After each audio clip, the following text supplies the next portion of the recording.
Hello, and welcome to the Spiritual Sanctuary. I'm Bertina, your host, priestess, and yoga teacher, and I'm happy to welcome you to day 8, the final day of our special series, International Week of Yoga. Over these past few 8 days, we've taken a beautiful journey together. We began by asking, what is yoga?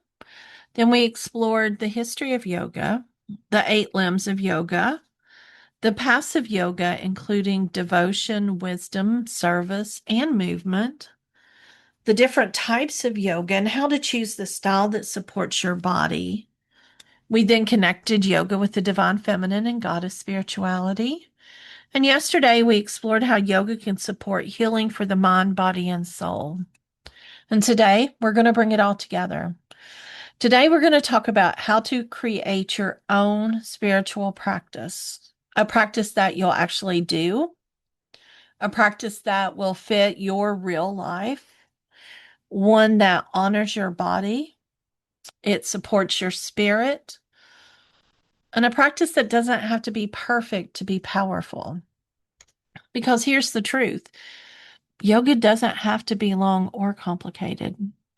Your yoga practice doesn't have to be 60 minutes every day. It doesn't have to include advanced poses, and it doesn't have to look like anyone else's practice.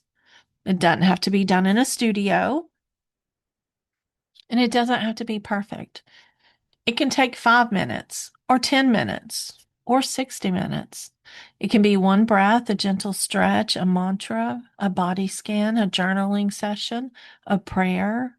It can be lighting a candle and saying, I'm here. The power of yoga is not only in how long you practice, it's how present you are. The power is in returning to the body and the breath and to the soul, to the divine, and more importantly, to yourself. Our spiritual reflection for today is yoga becomes powerful when it becomes personal. So let's talk about how to make yoga personal, realistic, and also sacred. So, one of the things that I even have to battle for myself sometimes is the fact that it doesn't have to be complicated. Well, you don't have to have the perfect space or a mat or a certain amount of time. You just don't even have to be in the perfect spiritual mood. Real practice happens in real life. So some days it may be an hour, some days 5 minutes. Sometimes you only have time for a few breaths, and other times you have a chance to just lie down with a blanket over you and practice resting or silent meditation. It could be crying, it could be hugging yourself. The one thing to do is think about helping yourself come back to you. Yoga is not about performing a spiritual life. It's about living one. And living one means your practice needs to be able to meet you where you are and where you think you, not exactly where you think you should be, and not where someone else is, and not where your ego wants you to be, but where you are today, in this body, in this season, right now. Now, another important part about your practice is consistency. Consistency matters more than perfection. A 5 minute practice done every day or regularly can be more supportive or even powerful than a 60-minute practice that you do once a week. Consistency creates a relationship to your mat and your breath, to your meditation. And you build trust with yourself, and you begin to show your body that you're listening, and you show your spirit that you're making space. You begin to show your nervous system that you can return to calm. You begin to show the divine that you are here. But consistency does not mean rigidity. It doesn't mean forcing, and it doesn't mean shaming yourself when you miss a day. It means returning with compassion. If you miss one day, return the next. If you miss a week, return when you can. If life gets busy, simplify. If your body's tired, rest. If your mind is overwhelmed, breathe. The practice is not ruined because it was interrupted. The practice is renewed every time that you return. One of the ways that people try to keep a consistent practice is that your yoga practice should fit your life. It should support the life that you actually have, not what you see on social media. So if you're a parent or you're working long hours or you've just come from a surgery, you're dealing with grief or stress or traveling, you need for your practice to be compassionate and realistic. It's got to be able to be done because if you put such high expectations on yourself, you're not going to succeed. Your practice should also fit your body. That means modifications are welcome. Chairs are welcome, and so are props. Bed yoga, definitely. Slow movement, rest, and even stillness is welcome. You don't need to force your body into someone else's version of yoga, not even the teacher standing in front of you. Your practice should also fit your spiritual path. If you like devotions, include prayer and mantra. If you're reflective, include journaling. If you're intuitive, include body listening or cards. If you're drawn to goddess spirituality, include a goddess connection. If you're priestess centered, make your practice ritual. Yoga can be practiced through movement, breath, mantra, journaling, devotion, or rest, and you get to create a practice that supports your whole self. So I'm going to give you a simple daily yoga practice formula. Okay. You can make this as long as you want it. It can be 5 minutes. You can expand it to an hour, even 2 hours. But this is the formula. Number one is to arrive.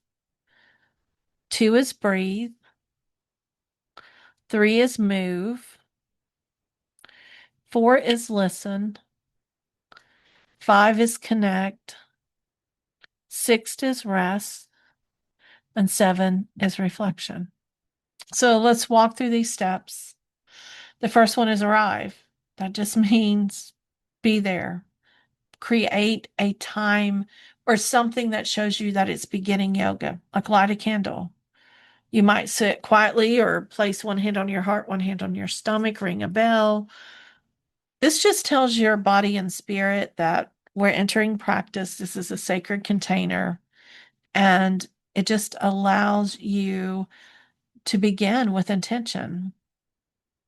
For those on the priestess path, this is the moment you're entering the temple, and the temple is your own body. The second one is breathe. Take a few slow breaths. Breathing helps you gather scattered energy and helps you be present in the moment. And it's the most simplest and most powerful way to begin a yoga practice. The third step is to move.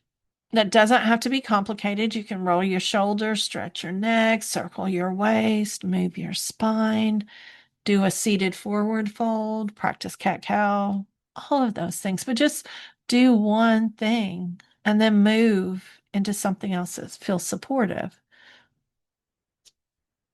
Some days your movements may be strong and others they may be tiny. Some days it may simply be placing your hand on your body and noticing your breath, and that's enough. Movement helps you reconnect with your body. And one of the most important ways to also reconnect is to listen. After you move, pause. Ask yourself, what do you feel? Notice your energy. Notice your emotions. Ask yourself, what is your body trying to tell you? This is one of the most important parts of yoga. Yoga is not only doing, it is listening. And when we pause and listen, We begin to rebuild this trust with the body. We begin to hear the wisdom beneath the noise. And then this helps you connect. And this is where your practice becomes spiritual. Prayer, mantra, affirmations, journaling, it's up to you. You might just say, may this practice help me return to peace, presence, a sacred connection.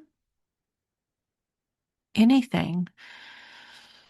This movement of connection helps bridge the body and the spirit, and it reminds you that yoga is not just exercise, it's a sacred relationship. And then finally, allow yourself to rest. End with stillness and meditation or yoga nidra. Just even 1 minute makes a difference. Do a short body scan, place a blanket over yourself, put an eye pillow on, listen to a guided meditation. Let the practice settle. Rest is where the body integrates. It's where the nervous system receives and where the soul can speak. Please, please, please do not skip rest or shavasana just because you think it's not productive. Rest is part of the practice, and rest is sacred.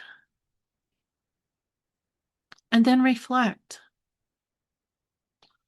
After practice, journal a sentence about how you feel. My shoulders feel softer. I notice sadness. I needed rest.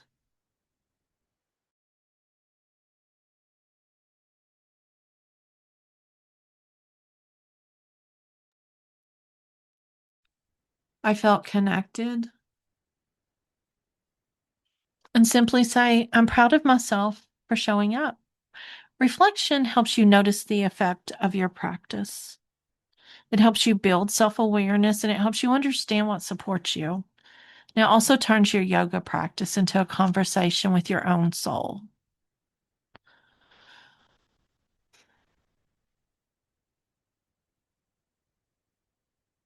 Now, just take a few moments and create a 5 minute practice, a 10-minute practice, a 60-minute practice.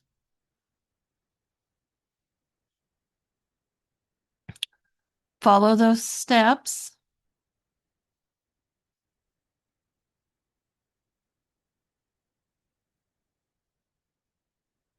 And because this is our final day of our 8-day series, I want to invite you to choose one practice you're going to carry forward. Not 10, not a complicated routine, just one. It could be the somatic yoga that I offer on Tuesdays, and maybe listening to the Yoga Nidra video that I provided for you. It may be beginning your day with a mantra, reading a book on yoga, practicing chair yoga, meditating, joining me for our meditation classes on the first and third Thursday. Maybe choose a day of the week for devotional yoga, or just maybe sitting and asking, what do I need today? The practice you carry forward should be realistic. It should be obtainable. And it should feel like something that your body and your spirit can actually receive. This is how yoga becomes part of life, not through pressure, but through relationship, not through comparison, but through presence. And just because you may have started your yoga practice and then left, doesn't mean you have to do the same one. Change it up. Just be happy that you're coming back to the mat. Again, today's spiritual reflection is yoga becomes powerful when it becomes personal. I want you to journal sometime this week and ask yourself what kind of yoga practices can you realistically commit to this week? How much time can you give? What time of the day feels the best? What does your body need most right now? How can I keep it simple? Spend some time, stop this podcast, this video,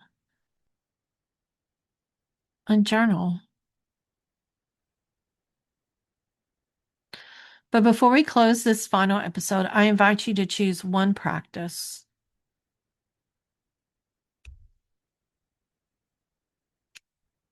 I want you to be honest, to make it simple, and to be kind to yourself. You may want to repeat after yourself, repeat after me to yourself. I choose a practice that supports me. I return to myself with compassion. My yoga is allowed to be personal, sacred, and real. I want you to take one more breath. And as we close this 8-day journey, I want to thank you for walking through International Week of Yoga with me. If you've listened to one episode or all 8, I hope that this series helped you see yoga in a deeper way. If you've missed any of the episodes, just simply go back to episode 110 and just work your way through. But I want you to realize that yoga is not just movement or poses. It's a sacred path. It's a path of returning home.